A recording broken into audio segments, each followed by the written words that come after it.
ইউনিয়নে আমরা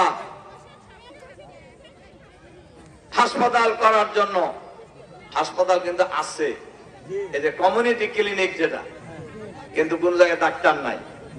কিন্তু আমরা নির্বাচিত হলে প্রত্যেকটি ইউনিয়নের কমিউনিটি ক্লিনিকে আমরা একজন এমবিবিএস নিয়মিত থাকাটা নিশ্চিত করব ইনশাআল্লাহ। আমরা কমিউনিটি ক্লিনিককে আমরা আরো আধুনিকায়ন করব।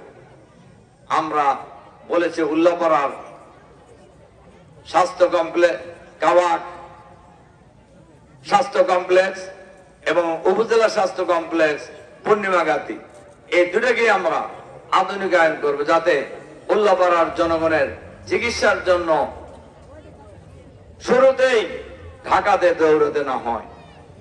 আমরা এই উল্লাপাড়ায় একটি পলিটেকনিক ইনস্টিটিউট করবো ইনশাআল্লাহ।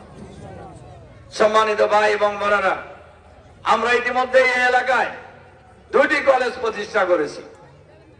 একটা হলো আপনাদের ইউনিয়নে চ্যাংটিয়া কারিগরি মহাবিদ্যালয়, আরটা হলো রামকৃষ্ণপুর ইউনিয়নের নন্দকুশা কারিগরি মহাবিদ্যালয়। আমরা এই উল্লাপাড়ায় আমাদের পরিকল্পনা আছে, আমরা এই কৃষি নির্ভর এলাকায় আমরা আমাদের দল যদি সরকার গঠন করে আমরা একটি কৃষি বিশ্ববিদ্যালয় স্থাপন করবো উল্লাপাড়ায় ইনশাআল্লাহ। সুতরাং তরইল ইউনিয়নের সকল মানুষের উন্নয়নের জন্য আমরা সবাই মিলে ঐক্যবদ্ধভাবে কাজ করবো ইনশাআল্লাহ। এরকম একটি উল্লাপাড়া আপনারা চান না? কারা কারা চান এরকম একটি উল্লাপাড়া? সবাই চাই। খালি কি চাইলেই হবে? চাইলেই হবে না।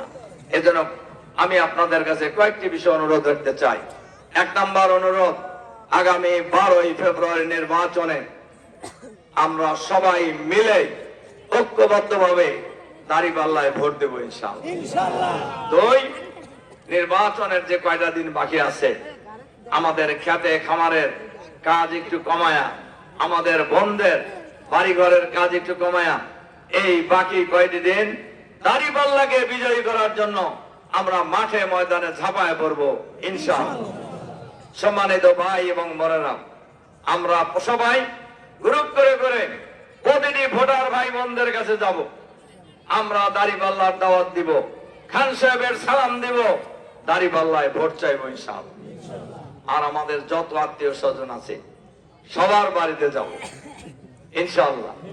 আমি যখন সকালবেলা মোহনপুর ইউনিয়নের সমাবেশগুলিতে আত্মীয় বাড়ি যাওয়ার কথা বলতেছিলাম ভোট চাওয়ার জন্য, বেশ কয়টা মিটিং এ বললেন অনেকেই যে খান ভাই আমাদের আত্মীয় স্বজনরা আমাদের কাছে ভোট চাইতেছে। তার মানে এই স্লোগান বেশ কাজে লাগছে।